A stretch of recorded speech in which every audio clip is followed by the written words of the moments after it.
नमस्कार। सांकेतिक भाषा के इस विशेष बुलेटिन में आप सभी का स्वागत। आपके साथ मैं हूं शहला निगार। मेरे साथ है मेरी सहयोगी मनीषा, जो साइन लैंग्वेज में आप तक खबरों को पहुंचाएंगी। शुरुआत हेडलाइंस के साथ। प्रधानमंत्री नरेंद्र मोदी आज 3 बजट उपरांत वेबिनार में वीडियो कॉन्फ्रेंसिंग के माध्यम से होंगे शामिल। एमएसएमई और कारोबारी सुगमता से जुड़े होंगे वेबिनार।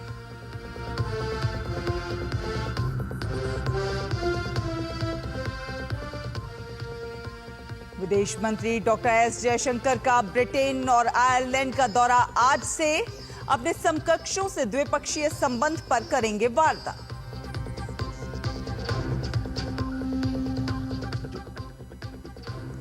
भारत ने संयुक्त राष्ट्र मानवाधिकार प्रमुख की जम्मू कश्मीर और मणिपुर पर दी गई टिप्पणी को बताया बेबुनियाद। कहा, टिप्पणियां वास्तविकताओं से कोसों दूर।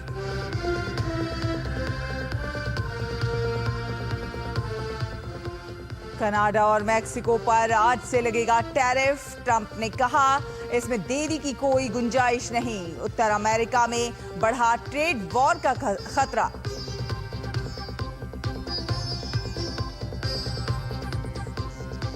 चैंपियंस ट्रॉफी का पहला सेमीफाइनल आज। भारत और ऑस्ट्रेलिया दुबई में होंगे आमने सामने। दोपहर 2:30 बजे शुरू होगा मुकाबला।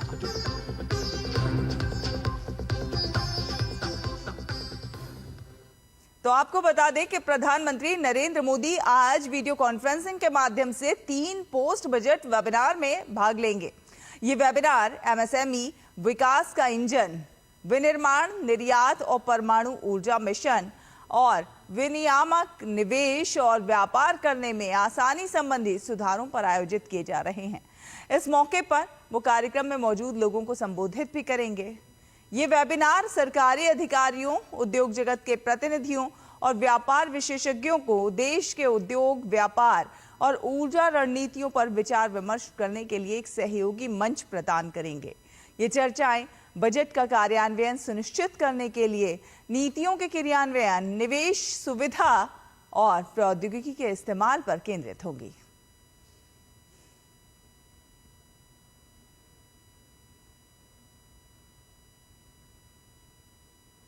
विदेश मंत्री डॉक्टर एस जयशंकर आज से ब्रिटेन और आयरलैंड के दौरे पर रहेंगे। विदेश मंत्री आज यात्रा के पहले चरण में ब्रिटेन पहुंचेंगे। डॉक्टर जयशंकर ब्रिटेन में अपने समकक्ष विदेश सचिव डेविड लैमी के साथ चर्चा के अलावा कई अन्य गणमान्य व्यक्तियों से मुलाकात भी करेंगे। विदेश मंत्रालय के अनुसार भारत और ब्रिटेन के बीच एक व्यापक रणनीतिक भागीदारी है। दोनों देशों के बीच रक्षा, सुरक्षा, व्यापार, अर्थव्यवस्था, स्वास्थ्य, शिक्षा और लोगों से लोगों के बीच संबंधों सहित विभिन्न क्षेत्रों में आपसी संबंध मजबूत हुए हैं। इसके बाद दूसरे चरण में वे 6 मार्च को आयरलैंड पहुंचेंगे।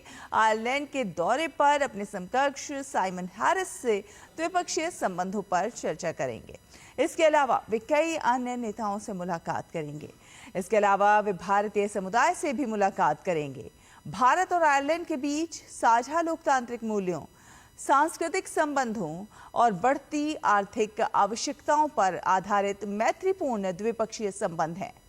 विदेश मंत्री की ये यात्रा ब्रिटेन और आयरलैंड के साथ भारत के मैत्रीपूर्ण संबंधों को नई गति प्रदान करेगी।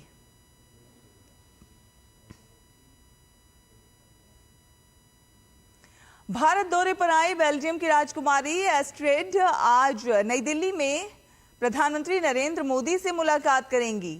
8 मार्च तक भारत के दौरे पर आई राजकुमारी एस्ट्रेड ने कल भारत के रक्षा मंत्री से मुलाकात की थी। इस दौरान बेल्जियम के रक्षा मंत्री थियो फ्रैंकेंस भी बातचीत के दौरान मौजूद रहे।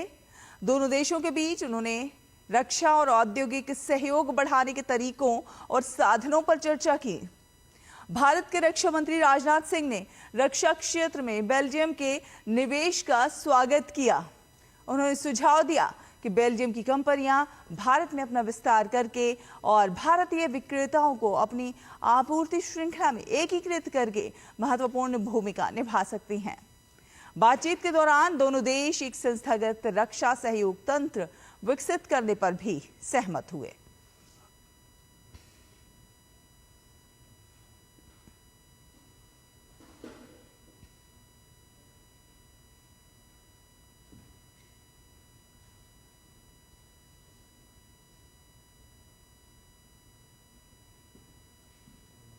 और आपको बता दें कि भारत ने संयुक्त राष्ट्र मानवाधिकार प्रमुख की कश्मीर और मणिपुर पर की गई टिप्पणी को बेबुनियाद और निराधार बताया है। संयुक्त राष्ट्र मानवाधिकार प्रमुख वोल्कर टर्क ने अपने वैश्विक अपडेट में कश्मीर और मणिपुर का जिक्र किया था। जेनेवा में संयुक्त राष्ट्र में भारत के स्थायी प्रतिनिधि अरिंदम बागची ने कहा कि ये टिप्पणियां वास्तविकताओं से कोसों दूर हैं। अरिंदम बागची ने कहा कि टर्क की टिप्पणियां जम्मू कश्मीर की बेहतर होती शांति और समावेशी प्रगति के दौर में विरोधाभासी हैं। पंचायत चुनाव में भारी मतदान, पर्यटन में उछाल और तेज विकास दर इसकी मिसाल है। उन्होंने कहा कि भारत की जनता ने ऐसी निराधार चिंताओं को बार बार गलत साबित किया है।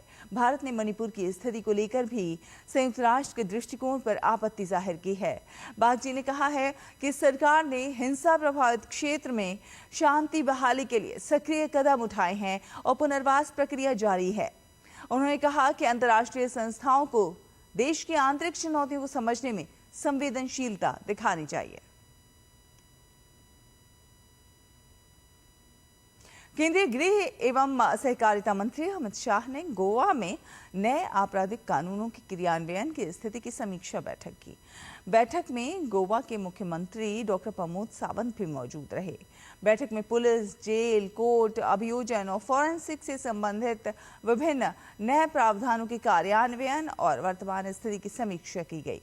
गृहमंत्री अमित शाह ने सोमवार को कहा कि 3 नए आपराधिक कानून को असरदार ढंग से लागू करने में गोवा को एक मानक स्थापित करना चाहिए और एक आदर्श राज्य बनना चाहिए।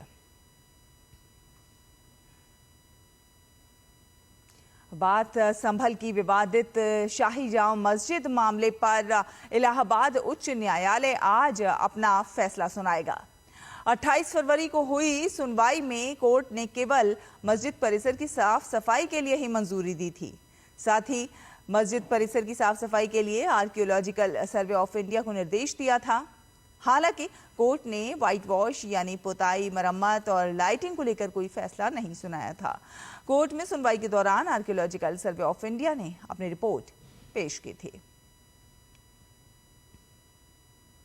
और बात करें मौसम की, तो मौसम विभाग ने आने वाले 3 से 4 दिनों में जम्मू कश्मीर, लद्दाख, हिमाचल प्रदेश में भारी बारिश और बर्फबारी और पंजाब में ओलावृष्टि की चेतावनी दी है। मौसम विभाग के अनुसार पश्चिमी विक्षोभ एक ट्रफ के रूप में निचले से ऊपरी स्तरों पर जारी है, जिसके कारण मौसम में बदलाव आएगा। मौसम विभाग के मुताबिक जम्मू कश्मीर, लद्दाख, गिलगित, बाल्टिस्तान, मुजफ्फराबाद, हिमाचल प्रदेश और उत्तराखंड के अलग अलग हिस्सों में वज्रपात, भारी बारिश और जमकर बर्फबारी होने के आसार हैं। इन राज्यों में 70 मिलीमीटर या फिर उससे अधिक बारिश हो सकती है। इसका असर उत्तर भारत के अधिकतर इलाकों में दिखाई पड़ेगा। मौसम विभाग के अनुसार दक्षिण पूर्व अरब सागर और इससे सटे मालदीव और लक्षद्वीप के इलाकों में 35 से 45 किलोमीटर प्रति घंटे की रफ्तार से चलने वाली तूफानी हवाओं और हवाओं के तेज होकर 55 किलोमीटर प्रति घंटे की रफ्तार में तब्दील होने के आसार जताए गए हैं। इसी तरह बंगाल और मन्नार की खाड़ी में तूफानी हवा चलने के आसार हैं। अंतर्राष्ट्रीय खबरों का रुख करते हैं। आपको बता दें कि अमेरिकी राष्ट्रपति डोनाल्ड ट्रंप ने ऐलान किया है कि आज से कनाडा और मैक्सिको पर 25% टैरिफ लगाया जाएगा। ट्रंप ने कहा इसमें देरी की कोई गुंजाइश नहीं है। ट्रंप के ऐलान के बाद उत्तर अमेरिका में ट्रेड वॉर का खतरा बढ़ गया है। ट्रंप के बयान के बाद अमेरिकी शेयर बाजार में गिरावट का दौर जारी है। ट्रंप के बयान के बाद मैक्सिको की मुद्रा पेसो और कनाडाई डॉलर दोनों में गिरावट दर्ज की गई है। राष्ट्रपति ट्रंप ने व्हाइट हाउस में कहा कि इन देशों के आयात शुल्क का सामना इन देशों को करना ही होगा, जिससे वे अपने कार प्लांट और अन्य वस्तुएं अमेरिका में ही बनाएंगे। ट्रंप ने यह भी कहा कि अमेरिकी उत्पादों पर शुल्क लगाने वाले देशों पर समान शुल्क 2 अप्रैल से लागू होंगे। मुख्य कार्यकारी अधिकारियों और अर्थशास्त्रियों का कहना है कि अमेरिका अपने दक्षिणी और उत्तरी पड़ोसियों से सालाना 900 अरब डॉलर से अधिक मूल्य का आयात करता है। अत्यधिक एकीकृत उत्तरी अमेरिकी अर्थव्यवस्था के लिए ये गंभीर झटका होगा। अमेरिकी राष्ट्रपति डोनाल्ड ट्रंप ने यूक्रेन को दी जाने वाली सभी सैन्य सहायता रोक दी है। ट्रंप की पिछले सप्ताह राष्ट्रपति वोलोडिमिर ज़ेलेंस्की के साथ हुए विवाद के बाद यह फैसला लिया गया। व्हाइट हाउस के अधिकारी ने बताया कि राष्ट्रपति ट्रंप ने साफ किया है कि उनका ध्यान शांति पर है। अधिकारी ने कहा कि अमेरिका अपनी सहायता रोक रहे हैं और इसकी समीक्षा कर रहा है। लेकिन ट्रंप ने कल ये भी सुझाव दिया था कि यूक्रेन के साथ उनकी निराशा के बावजूद यूक्रेन के साथ दुर्लभ खनिज पर सहमति बन सकती है। बात करें खेलों की तो चैंपियंस ट्रॉफी 2025 के पहले सेमीफाइनल में भारत का सामना ऑस्ट्रेलिया से होगा। दोनों टीमें दुबई क्रिकेट स्टेडियम में भिड़ेंगी। मैच भारतीय समय अनुसार दोपहर 2:30 बजे शुरू होगा। भारत ग्रुप स्टेज के सभी मैच जीतकर सेमीफाइनल में पहुंचा है। अब टीम इंडिया की कोशिश ऑस्ट्रेलिया को हराकर खिताबी दौर में पहुंचने की होगी। इसी के साथ इस विशेष बुलेटिन में फिलहाल इतना ही। मुझे, मनीषा गौर, हमारी पूरी टीम को दीजिए अनुमति। नमस्कार।